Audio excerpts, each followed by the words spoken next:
Abra sua Bíblia comigo, para nós usarmos os minutinhos, no capítulo 7 da carta de Paulo aos Romanos, e o versículo de número 7 também. Carta de Paulo aos Romanos, capítulo 7, versículo 7 também. Uma sucinta meditação antes de nós participarmos da Santa Ceia nesta noite. A epígrafe da leitura diz: a lei opera em nós a morte e a luta da carne com o Espírito.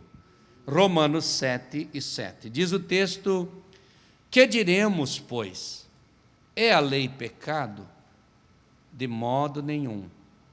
Mas eu não conheci pecado senão pela lei. Aqui está falando da lei de Moisés.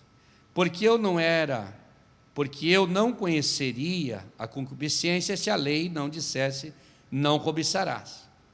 Mas o pecado, tomando ocasião pelo mandamento, despertou em mim toda a concupiscência, porquanto, sem a lei, estava morto o pecado. E eu, em algum tempo, vivia sem lei, mas vindo o mandamento, reviveu o pecado e eu morri. E o mandamento que era para a vida, achei eu que era para a morte. Porque o pecado, tomando ocasião pelo mandamento, me enganou e por ele me matou. Assim a lei é santa e o mandamento santo é, justo e bom. Logo tornou-se-me o bom em morte de modo nenhum, mas o pecado, para o que se mostrasse pecado, operou em mim a morte pelo bem, a fim de que, pelo mandamento, o pecado se fizesse excessivamente maligno. Porque bem sabemos que a lei é espiritual, mas eu sou carnal, vendido sob o pecado. Porque o que faço, não o aprovo, pois o que quero, isso não faço, mas o que aborreço, isso faço. Se faço o que não quero, consinto com a lei que é boa, de maneira que agora já não sou eu que faço isso, mas o pecado que habita em mim. Porque eu sei que em mim, isto é, na minha carne, não habita bem algum, e com efeito o querer está em mim, mas não consigo realizar o bem. Porque não faço o bem que quero, mas o mal que não quero, esse faço. E se eu faço o que não quero, já não é eu que faço, mas o pecado que habita em mim. Acho então esta lei em mim, que quando quero fazer o bem, o mal está comigo. Porque segundo o homem interior, tenho prazer na lei de Deus, mas vejo nos meus membros outra lei, que batalha contra a lei do meu entendimento e me prende debaixo da lei do pecado, que está nos meus membros. Assim que eu mesmo, com o entendimento, sirvo a lei de Deus, mas com a carne a lei do pecado. Amém. Veja só a leitura desse texto. Você tem até dificuldade de assimilar esta narrativa de Paulo, a dissertação de Paulo, quando Paulo escreveu para os irmãos de Roma, uma carta aos romanos. Paulo escreve uma carta aos romanos. E ele vem tecendo um tema doutrinário nessa carta desde o capítulo 1, porque ele se dirige a pessoas de um grau de inteligência altíssimo. Lá estavam as pessoas instruídas que ele tinha ganho para Jesus na prisão, soldados, oficiais, muita gente. E o nível intelectual que ele tinha, ele usou ao escrever essa carta, usando várias maneiras para atingir o conhecimento e o coração dessas pessoas. Mas vamos ao propósito. Você vê em Paulo um homem nesse contexto, numa guerra espiritual muito grande. E é isso que ele queria dizer para os irmãos, que ele estava em guerra. Uma guerra espiritual que balançava Paulo para um lado e para outro. Ele queria fazer o bem, mas não conseguia. Mas o mal que ele não queria, isso ele fazia. E ele disse: entendi uma coisa, o mal está em mim, e eu quero fazer o bem, mas o mal que está em mim não deixa eu fazer o bem. E o bem que eu quero fazer, que trabalha na lei do meu entendimento, não consegue dominar, porque a força que está dentro de mim é mais forte do que a lei do meu entendimento. Com a lei do meu entendimento, eu sirvo a Deus, mas com a força da tentação da carne, eu sirvo o pecado.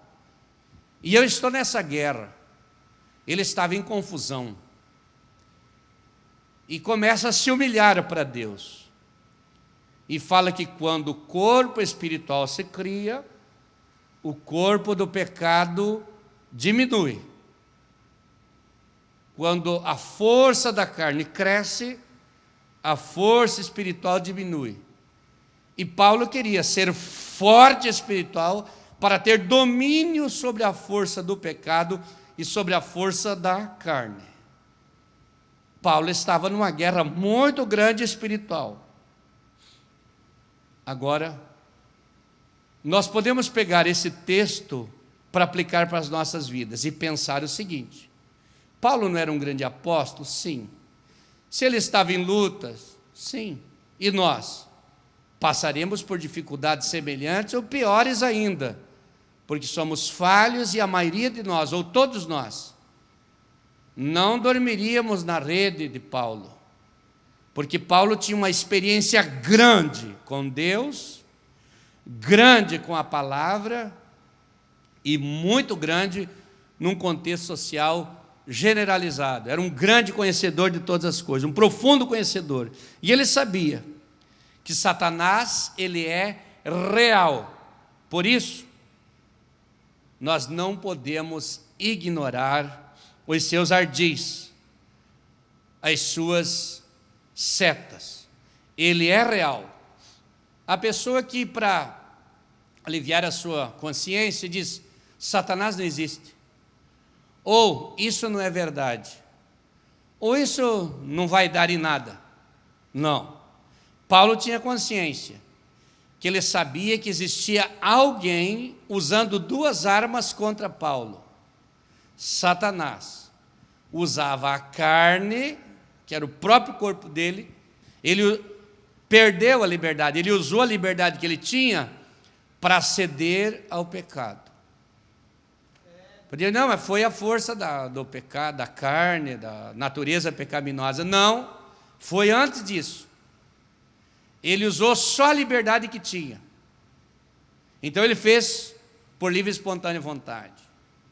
Então Eva não é a culpada. E a serpente é culpada. A serpente fez a parte dela. A serpente fez a dívida, mas quem pagou a conta foi o Adão. Porque quando Deus colocou Adão no jardim, ele contou algumas coisas boas e disse: aqui tem uma árvore boa, e aqui tem a árvore do bem e do mal. Se comer, vai pecar. Ele não disse: tem serpente, tem demônio, tem isso. Ele não falou. Ele queria que Adão se prendesse no mandamento, que Adão se prendesse nos cuidados, que Adão se prendesse nos ensinos dele. Não interessa se tem demônio ou não tem. O interessante é que Deus disse: faça assim e assim, não coma desta fruta, só come daquelas, porque se você comer vai acontecer um problema para você. Não precisa dizer tudo.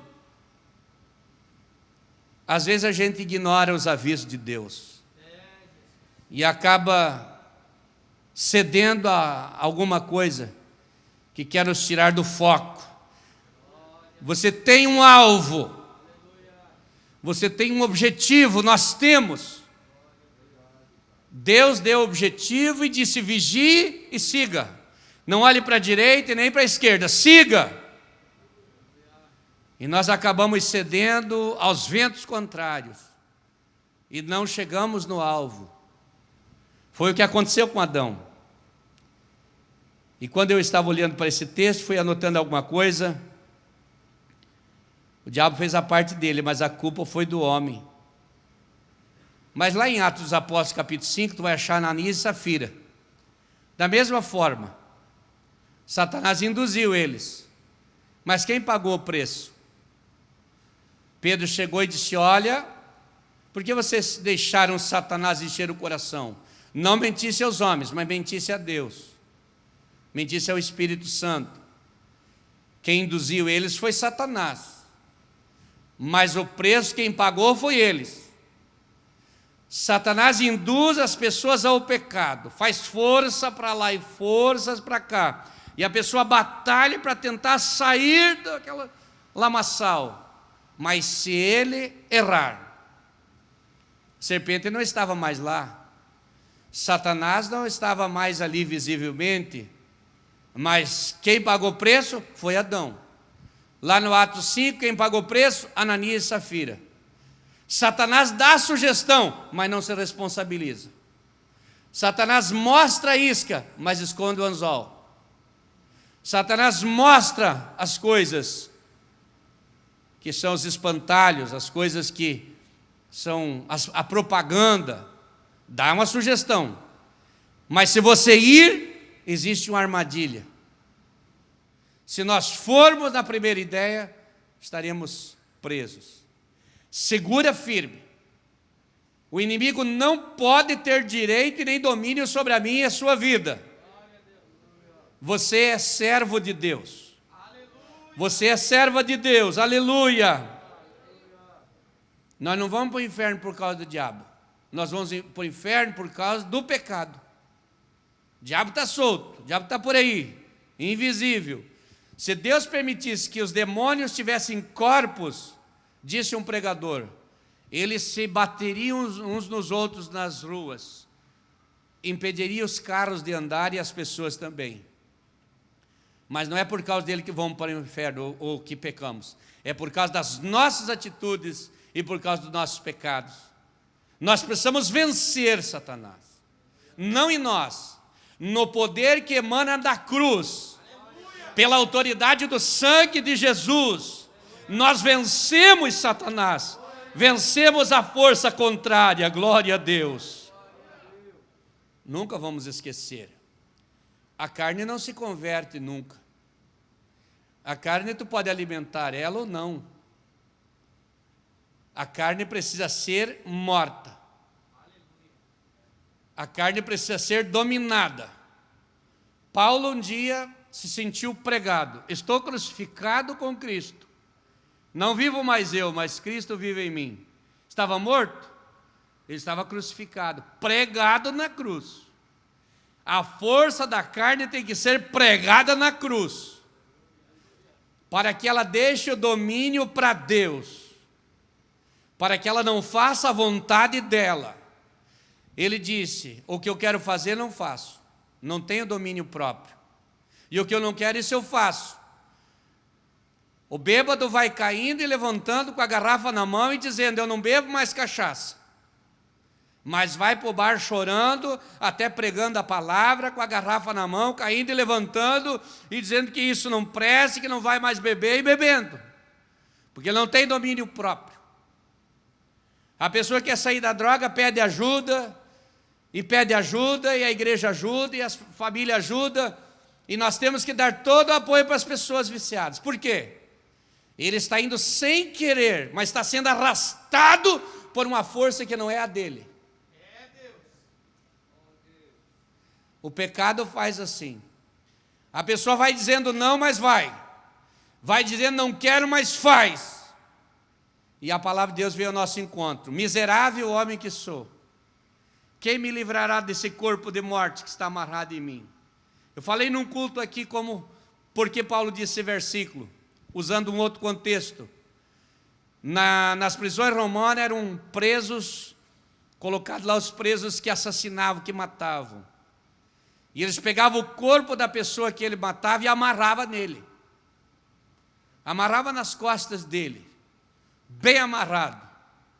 E jogava na prisão lá o bandido, o criminoso e o assassinado, o morto. E ficava um dia, ficava 10, ficava 15 dias. E entrando em estado de decomposição, apodrecendo aquele corpo amarrado no criminoso. E do terceiro, quarto dia em diante, ele não aguentava mais. O peso já tinha jogado no chão, já estava um trapo amarrado no morto. E quando o morto começava a apodrecer, ele ia entrar em estado de deterioração, ele ia rolando com aquela carcaça, ia sofrendo com aquilo. E Paulo traz isso para o âmbito espiritual e escreve: miserável homem que eu sou, quem me livrará desse corpo? Esse corpo morto que está amarrado em mim. Que ele tinha com a força da carne, que a força do pecado era como um defunto amarrado nele, que ele ia caindo e levantando e sofrendo para se manter vivo. Mas lá na frente ele diz: graças a Deus, que nos dá a vitória por nosso Senhor Jesus Cristo, glória a Deus. Coisa mais preciosa para um cristão é a liberdade em Cristo. Coisa mais preciosa para um crente é saber que é liberto pelo sangue do Cordeiro. É liberto do pecado, é liberto do vício, é liberto da tentação, é liberto de todas as armadilhas e vive para Deus, porque ele está livre pelo poder do nome de Jesus. Glória a Deus.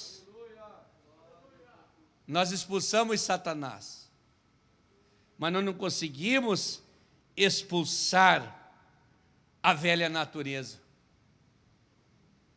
a natureza pecaminosa. Expulsa os demônios, vão embora. E a velha natureza? Um comportamento bonito, coisa mais linda. No minuto, perde as estribeiras e perde tudo o que fez. A pessoa quer se livrar, mas não consegue. Ele expulsa o mal, mas não consegue expulsar a velha natureza. E isso, irmãos, nós pensando nisso, olhamos para Paulo. Paulo teve os mesmos sofrimentos. Paulo era um homem que sofreu muito para ser um homem espiritual. Ele batalhou muito contra seus próprios desejos, seus próprios sentimentos. Paulo era um homem de uma autoridade grande, forte. Ele era uma autoridade romana, agora se tornou um cristão. Ele tinha uma coragem muito grande. Mas Satanás queria usar todo o potencial dele para o mal. E Deus queria usar todo o potencial e a sabedoria de Paulo para o bem. E precisava uma conversão verdadeira, uma mudança de vida real. E ele começou a batalhar com Paulo para que Paulo saísse. E Paulo se tornou um homem livre, para a glória do nome do Senhor, glória a Deus. Vencer todo o mal. Isto é, abrir mão da nossa vontade e deixar a nossa vida no trabalhar de Deus. Deus quer trabalhar na nossa vida. Diante desse contexto, eu quero fazer ainda 3 perguntas para responder rapidamente. O que é mais fácil fazer? Falei de nós, da nossa natureza. O que é mais fácil você fazer e eu? É mais fácil você amar uma pessoa? Ou amar, um contexto mais geral? É mais fácil perdoar? Ou é mais fácil confiar? Pensa.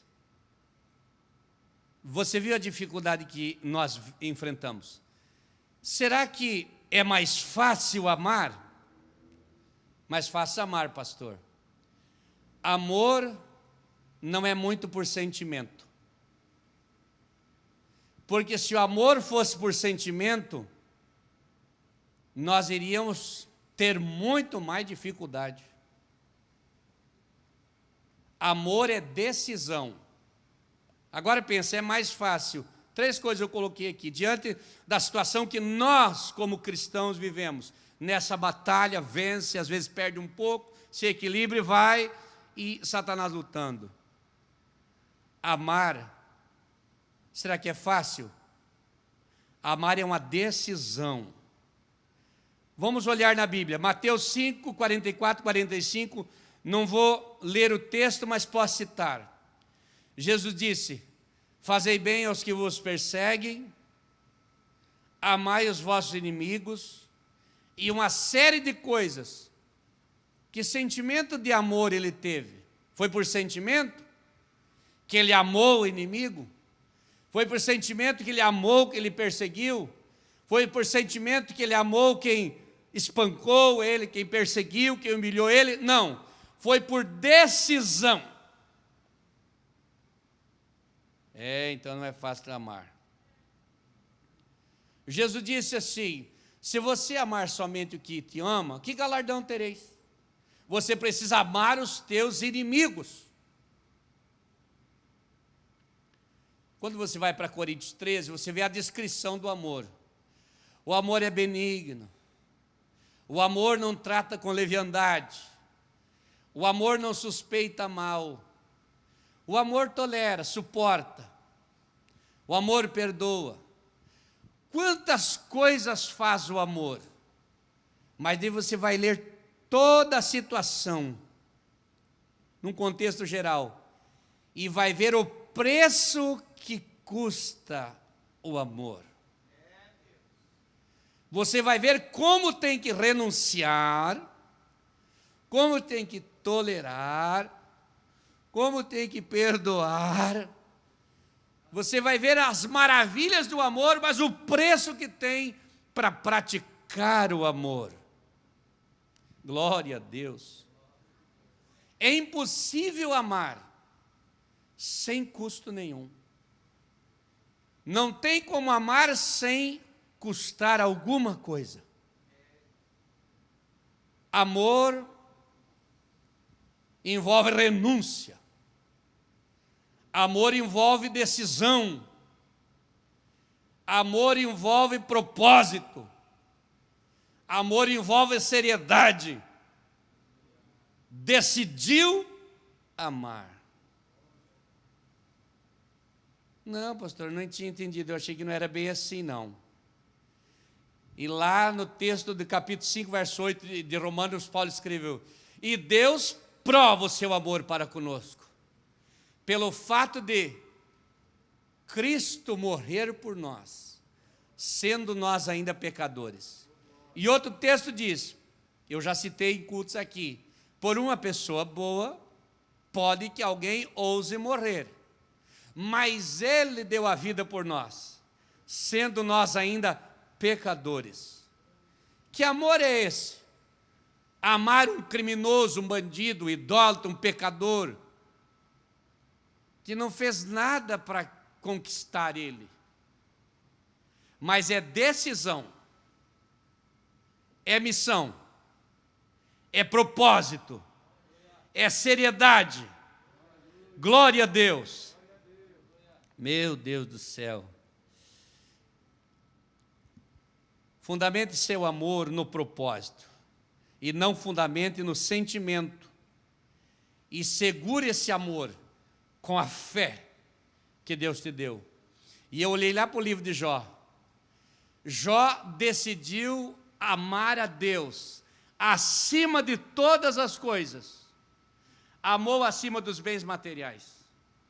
Amou acima de tudo. E há uma descrição grande, daríamos para falar só sobre Jó. Por causa de uma decisão. Foi um sentimento? Não. Foi propósito.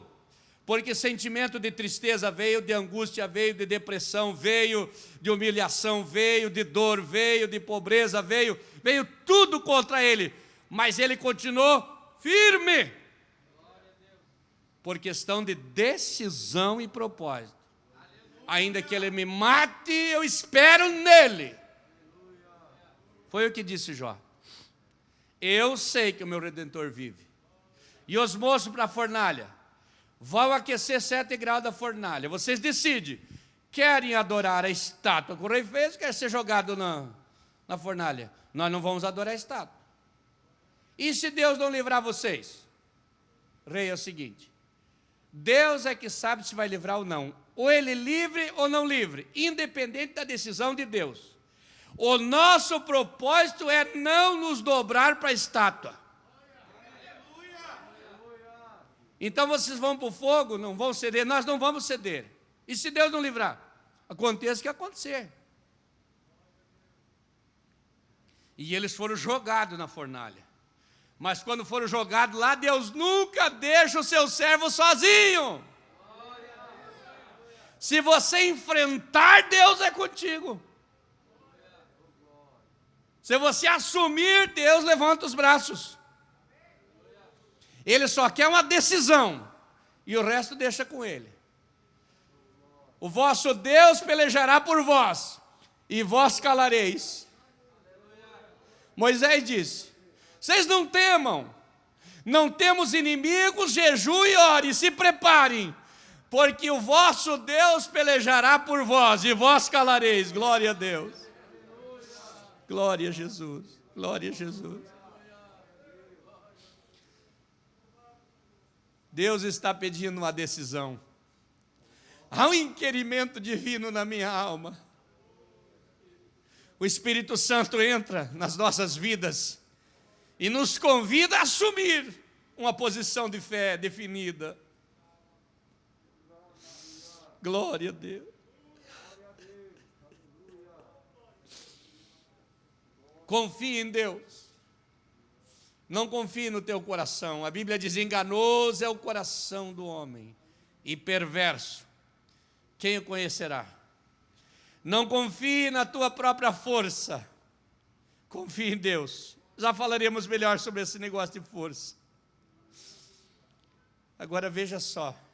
Esse amor é tão grande que fez Jesus chamar Judas de amigo na noite da traição. Quem pode ir com ele, irmãos? Quem tem maior amor do que este? Se fosse um de nós, nos prepararia para subitamente surpreender o traidor, o inimigo, fazer mal ou alguma coisa. Mas Jesus esperou a hora certa, quando foi o maior golpe da traição. Ele chamou de amigo, porque ele amou. E o amor de Jesus não está condicionado a sentimento. O amor de Jesus está condicionado em propósito e em preço. Condicionado em missão. Em valores a serem pagos. Glória a Deus. Glória a Jesus. Que você é capaz de fazer pelo amor de Jesus. Irmãos, eu acho que o maior perigo que nós enfrentamos de perder tudo foi o dia que Jesus estava lá no Getsemane orando. Quando Jesus começa a agonizar e o seu suor começa a se transformar em gotas de sangue, e ele diz: Pai, se é possível, passa de mim esse cálice. Ele colocou mais uma frase: todavia, não seja feita a minha vontade, mas a tua. Aleluia. Se não for possível passar sem que eu beba, seja feita a tua vontade. Ali o mundo inteiro entrou em perigo. Todos nós entramos num grande perigo. Se Jesus falha naquela hora,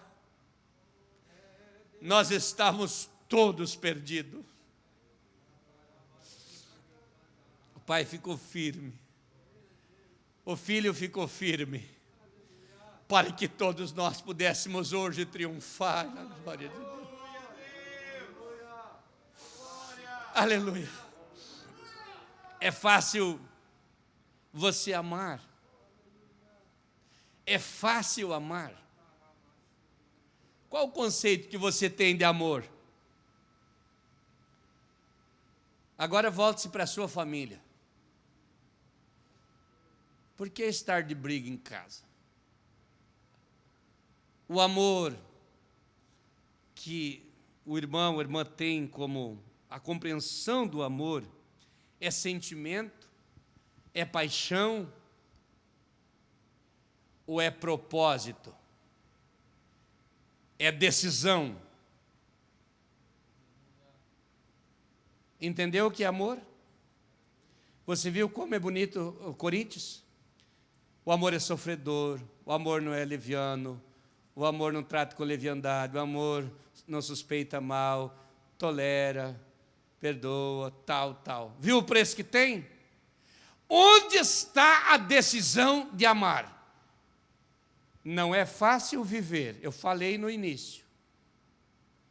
Agora vem uma outra batalha, não é fácil amar. Mas dê uma pensada. Você ama por amor? Você ama por sentimento ou por propósito? Segunda coisa, qual é mais fácil? Na verdade são 4 perguntas. Viver para Cristo, amar, confiar. Ah, pastor, esse negócio de confiar não é fácil. Nós vivemos duvidando de todo mundo. Duvidamos do irmão, duvidamos daquele, ficamos pessoas desconfiadas, inseguras, duvidamos dos nossos amigos, duvidamos das pessoas que estão ao nosso lado, duvidamos da esposa, duvidamos dos filhos, duvidamos de tudo. E vamos lá na Bíblia e achamos que a Bíblia diz assim: maldito o homem que confia no homem e faz do seu braço a sua força de defesa e usa como muleta. Esse versículo não é isso que está dando a entender. O profeta se levanta para trazer a palavra de Deus e dizer: maldito é o homem que confia no homem e faz do seu braço. Não sou maldito por confiar no meu irmão. Sou maldito se eu confiar em mim mesmo. Eu não posso confiar em mim mesmo. Eu preciso entender esse texto de uma outra forma. Glória a Deus. Nós não devemos confiar em nós mesmos. Isso é Jeremias 17, 7 e 9. Mas deixa eu me dizer, se eu não consigo confiar nas pessoas, eu preciso confiar em Deus.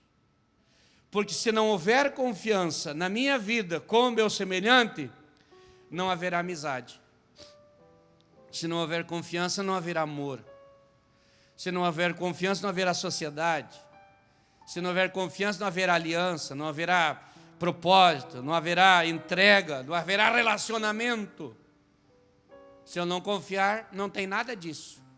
E eu me torno uma pessoa isolada, sem amigos, sem irmãos, e me cuidando de todo mundo e olhando para todo mundo, pensando que vai fazer o mal para mim.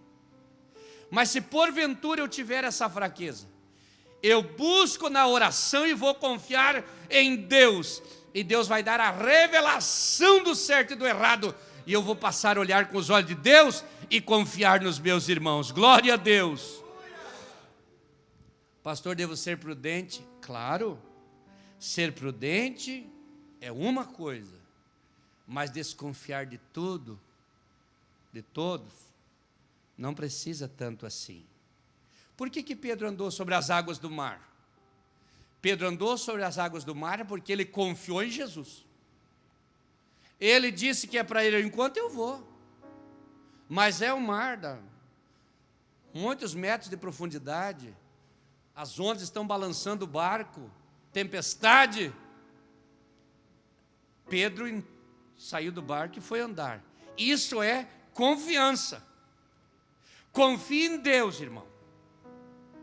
Porque esse mundo é como um mar tenebroso, mas na autoridade da palavra de Deus, eu e você podemos andar sobre esse mundo bravio. Glória a Deus. Israel saiu do Egito por confiar em Deus e nos seus servos. Israel atravessou o Mar Vermelho por confiar em Deus e na palavra do Moisés. Israel venceu todas as batalhas porque ele confiou em Deus.